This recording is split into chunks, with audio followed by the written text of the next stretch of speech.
Hello, everybody, and welcome to Turning Towards Life. This is Lizzie and Justin, and we are here again for another episode of Turning Towards Life, which is a Thirdspace podcast, broadcast, conversation. And as always, it feels really important to be here for the reflective quality of what it is that we do together, Justin. I was on my way back from I was picking a parcel up, but not picking a parcel up trip because it turned into Vespa splashing me with a puddle and me getting drenched and all those kind of things. Anyway, on the way back, I was thinking, oh, how wonderful that there's a chance to reflect and a chance to be in conversation. That for my life, anyway, if I don't do this, it doesn't happen. This really does make a difference. And so the fact that the source that we've chosen this week, that you chose, Justin, is by you, and it is about this time of year, feels like a real gift to me. So thank you for bringing this particular source. And I don't think we've had something that you've written for a little while now. So I'm glad to be in something you've generated. And yeah, let's see where the conversation goes. Thanks, Lizzie. Feels really good to be here and to be good to be doing this. And I want to say hello to everyone and welcome. You may hear that my voice is, I'm going to be coughing my way through this because we've delayed this because I've been unwell over the last few days. But we're doing this as we always do, Lizzie, by hook or by crook. We're finding a way to have this conversation. So I did write the source and I wrote it for the Thirdspace newsletter that we do. And I think it's probably worth saying that because although it's also about New Year, it's also really about what we're up to in the world. And it seemed to me that there would be a wonderful opportunity to bring a way of articulating what we're really committed to, the kind of hopefulness and the kind of depth that we're really committed to, and to give it some language. So for all of you who are with us, you can always find this in the notes to the podcast and the YouTube, and you can find it on our very lovely website, turningtowards.life. And if you want to find more out about Thirdspace and what we do that really gave rise to this conversation, you can find all of that at wearethirdSpace.org. And if you want to get these in your email inbox, you can sign up for that at Turning Towards Life as well, turningtowards.life. So here's the source. If you were to be able to ask a bee or an ant, for the sake of what are you going about your business? And if they were able to respond in a way you could understand, my guess is that you'd hear an answer that would be striking in its consistency. It's my role to take care of the hive, one might say, and I search for food, might say another. And even if the kind of bee you were able to talk to had multiple roles, they'd be very circumscribed. Queen bees don't do the foraging, worker bees don't lay the eggs, no bees build computer software or become lawyers or compose orchestral symphonies. It's not that the world of the bee is shallow or meaningless, or that it's without purpose. It's just that the range of ways of being, the range of purposes available to a bee, are strongly shaped by the bee's physiology. The being with the body of the bee, with its particular kind of nervous system and musculature, occupies a very specific and wondrous and circumscribed set of purposes in the web of living communities of which it's a part. We humans are, of course, subject to many of the same constraints, the ones that come from our lives being supported by physical bodies with musculature, organs, and nervous systems. But at the same time, we're radically different in that our nervous systems support an extraordinary kind of openness to possibility. We can decide to create new possibilities. We can learn to make software or be an artist, raise a family or not, pursue a craft or a fortune, or fame or love, point our lives towards being a teacher, an astronaut, a plumber, a pickpocket, a politician, a cinema attendant, a tuba player, a clown. We, because of the way we invent shared artifacts, objects, processes and practices, because of the way we use language and generate interpretations which we can make explicit to one another, and because of the way we build a vast web of shared meanings, culture, and tools that exist between us rather than in us, are the kinds of beings who can point ourselves towards a huge array of possibilities, purposes, and intentions. In that way, we are very unlike bees, or ants, or foxes, whose bodies and interactions are built in a way quite unlike ours. We are the ones who can build societies that include or exclude, We are the ones who can take care and steward, who can extract and abuse, who can point ourselves towards the needs of those who will come after us, or who take care only of our own immediate gratification.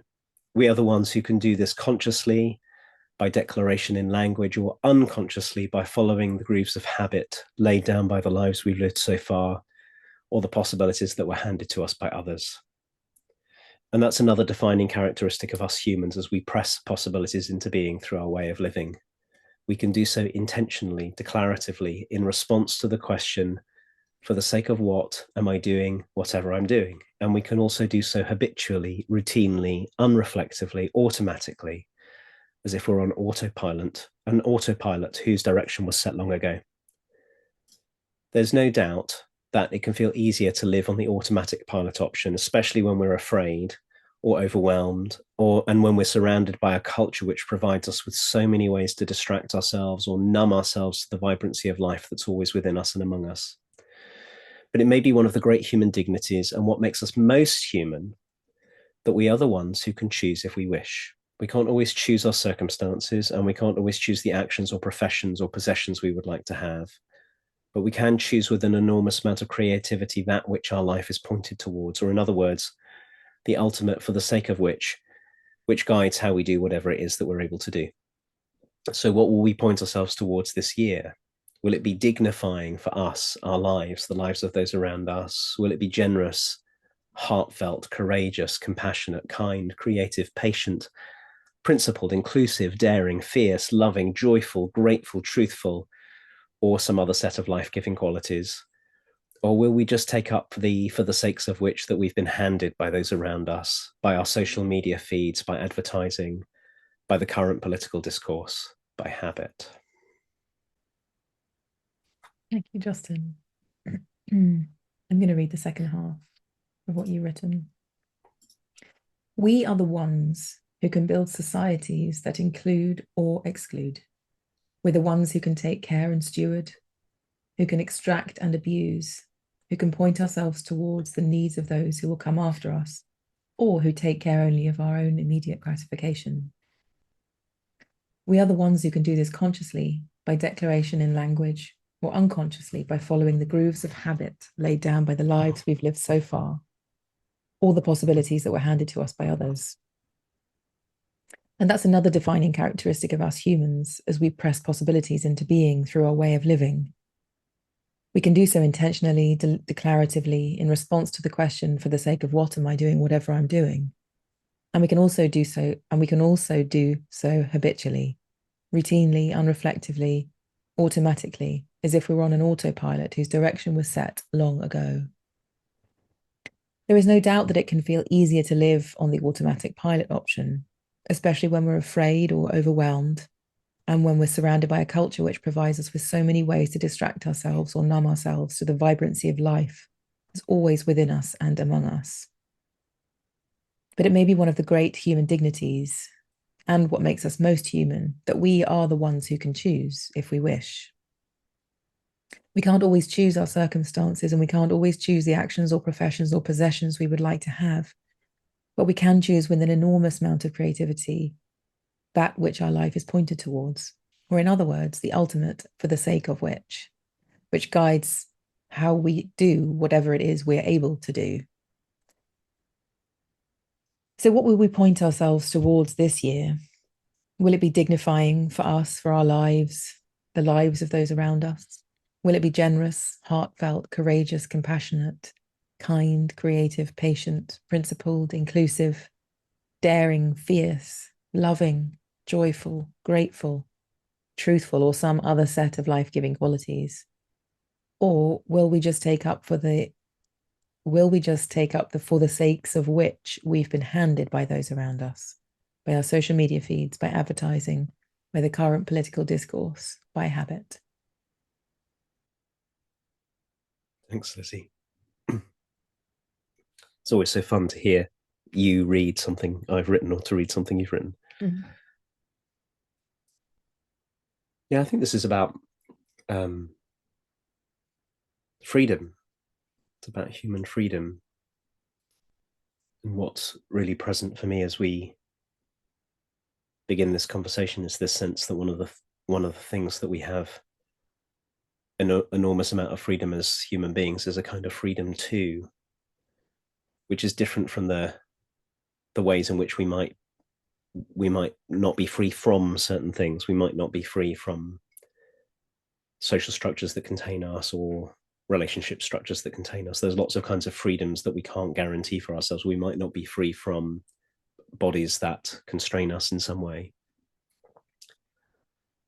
But it seems to me that the most miraculous thing about being a human is that we always have with us this, we have whatever we're doing and whatever we're experiencing, and then we also have this something of us that is able to observe and be witness to and make choices about how we relate to the thing that we're in the middle of, which is the whole point about bees and ants. And I suspect that they don't have those. That's given to them, but it's given to us to be the ones who can stand aside and who can ask big questions of ourselves. And I've been feeling really, sort of on the one hand, it's hard not to, if I read the news, and also the particular way that the news is written and constructed, to feel all the difficulties of the world, all the mounting problems that we have to face. But at the same time, I feel really hopeful because I can feel a growing sense in the world also that this matters, a sort of a collective, something of a collective paying attention to how much choice we have in how we relate to our lives, even at the same time as that there are many, many forces that would have us not exercise that choice. So, we've talked a lot about this. I think a lot about the way the economy works, and I don't think that the economy really works in a way. I think the economy is really, as it's structured now, is really fed by us being asleep and sort of not questioning what we really want, and just wanting what somebody else says we ought to want, and being unreflective in that way. So New Year, so this turn of the calendar year could be a time where we set ourselves impossible goals and then criticize ourselves for not reaching those goals, and have those goals be sort of very self-centered, like I'm going to do X, Y, and Z. But it could be a time that we say, what do I want my life to be for? Which is a whole different order. That's the order that we can ask. What kind of qualities do I want to bring, and how will I be the one who notices when I'm bringing those qualities and attends to them? Because we can also attend. I suspect that that's where change is called for, the change that's called for in our immediate communities and in ourselves and in our wider society is going to come from. It's going to come from that kind of attention. And maybe that's the thing that we get to do, is to be the ones who pay attention if we choose.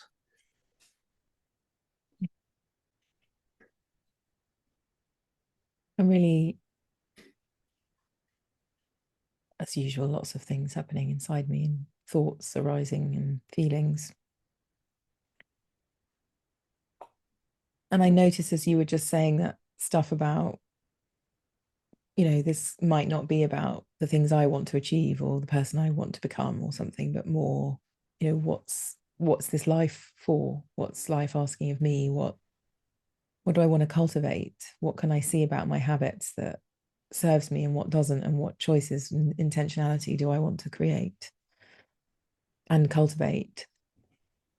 And I notice how the impact that has on me after, lots of years of, I don't know how many years I ever made a New Year's resolution, but it wasn't many. Because I just felt like I was going to let myself down. So I couldn't really do them, because I knew I'd do it for 3 days and then it wouldn't happen anymore. And maybe that's the point. It's like they were never big enough to not disappoint myself with, or something. Like they were never of the right kind of order. And so this invitation you're making to have some space to feel into the intentionality of my life feels like a big relief out of that narrative that I have to, I don't know, have a body that's different, or I have to achieve something that's really huge, or I have to do something for a certain amount of days, or it feels like coming at it from a different layer of myself that's possible. Like I really love things that feel possible instead of feel like they're going to set me up for a huge fall because I'm probably not going to achieve them. So I feel very, yeah, met by that. And like it's like it could be real, like that I could make some space, that I could cultivate something that would turn out to be real in the end rather than some other thing that I didn't do well at or something. Because it's not really of the order of doing well or not. It's different than that, to have intentions and to cultivate something and to observe what my sleepiness is. And when you were reading, Justin, there was a line that, so yeah, you said, we are the ones who can do this consciously by declaration in language, or unconsciously by following the grooves of habit laid down by the lives we've lived so far. I can feel so strongly, and also the possibilities that were handed to us by others, but I can feel so strongly those things at play all the time. And, why am I doing this? Why am I being this way? The answer often to that question is, well, because that's how it's always happened, or because that's what got made already. And so when you said the grooves of habit laid down by the lives we've lived so far, I can feel like how much of me is like a tanker that's, even if I did try and turn left, it would take about 14 years to turn left, kind of thing. I can feel there's already momentum in my practices, in my habits, in my way of thinking and looking, and the cyclical kind of patterns I can see in my life of what comes around again. And how even when I'm sick of something, I still keep doing it. Even when I don't want that to happen again, I do the thing that precedes that happening again. And I do it because of the groove. A groove is such a strong thing.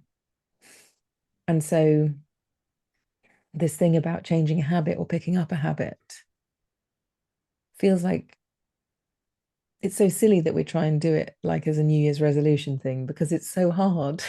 It's so silly. And we do it on our own normally. We sit there and think, right, what's my list of things? And I'm going to become like this or something.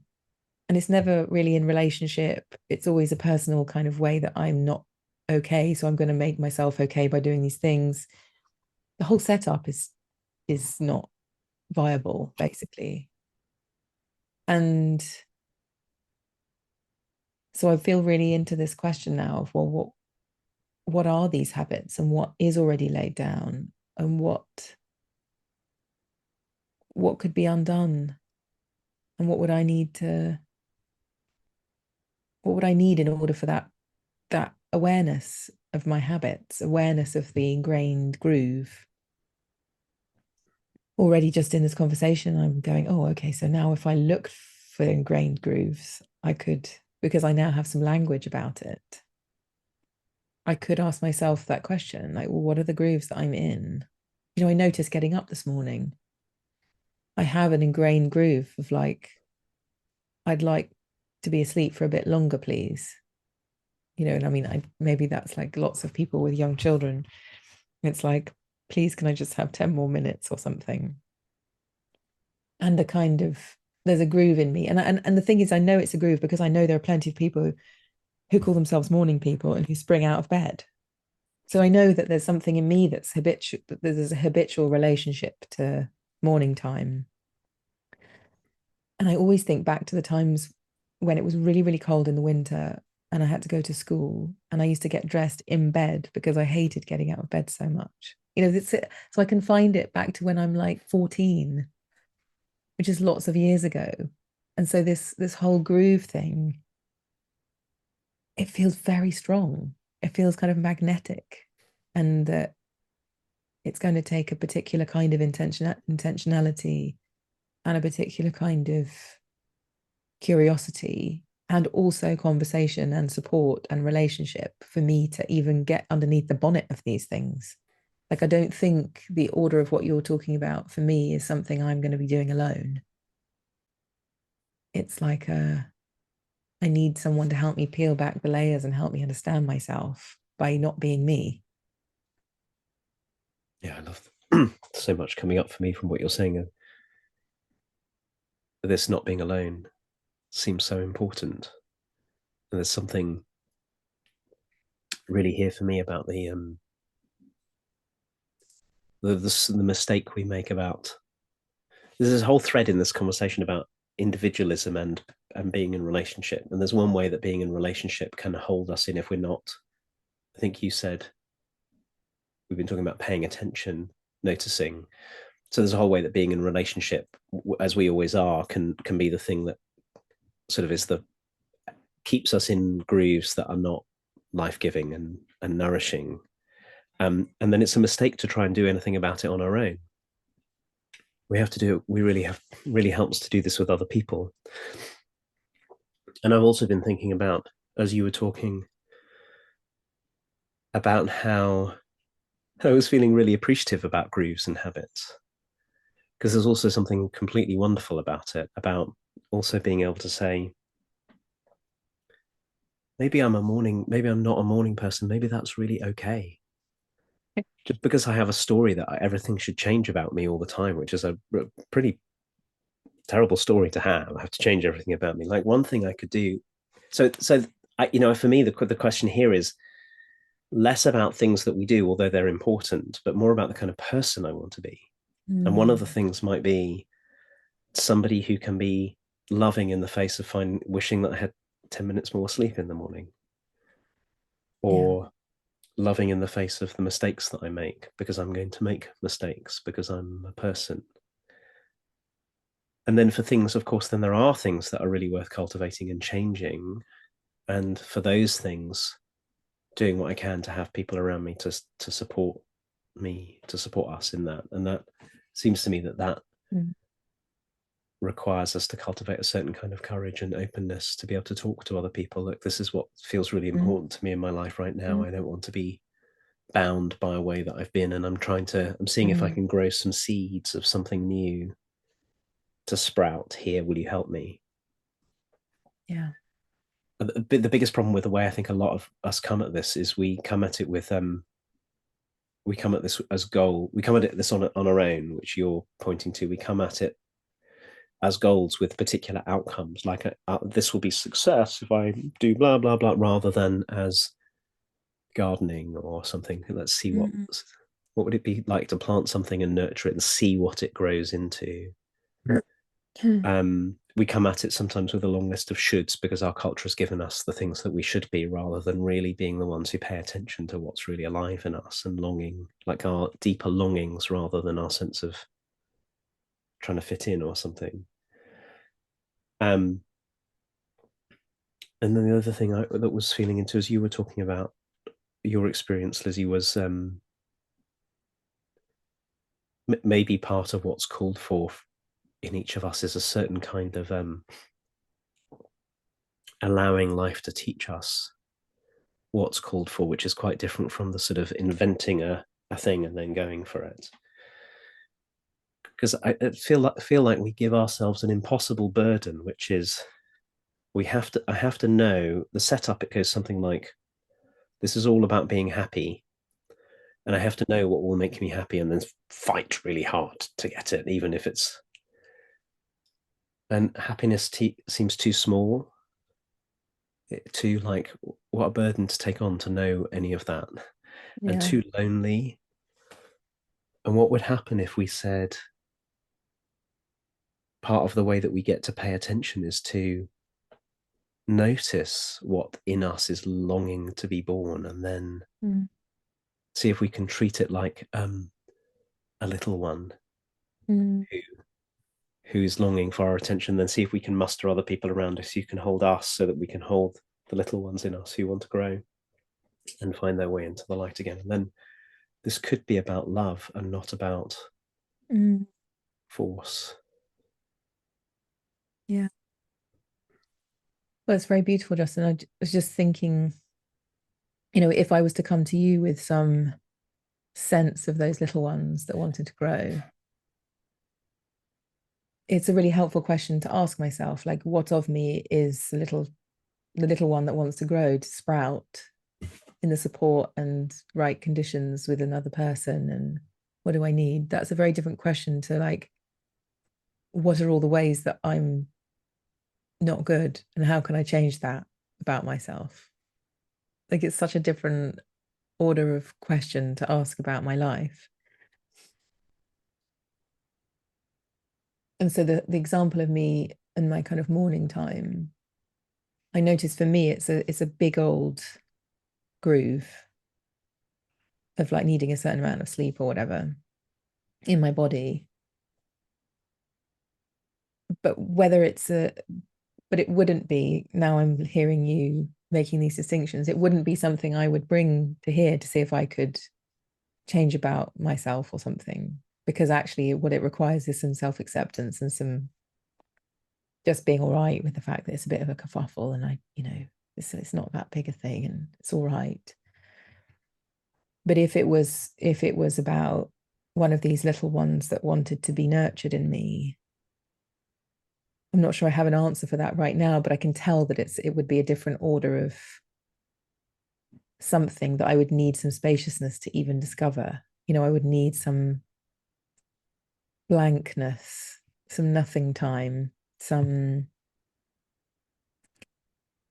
when you said about like listening to our lives and seeing what's being called for rather than trying to like magic something up from somewhere, to be paying that kind of attention to my life, both in the present and what's gone before and what's calling to me, all of that feels like it needs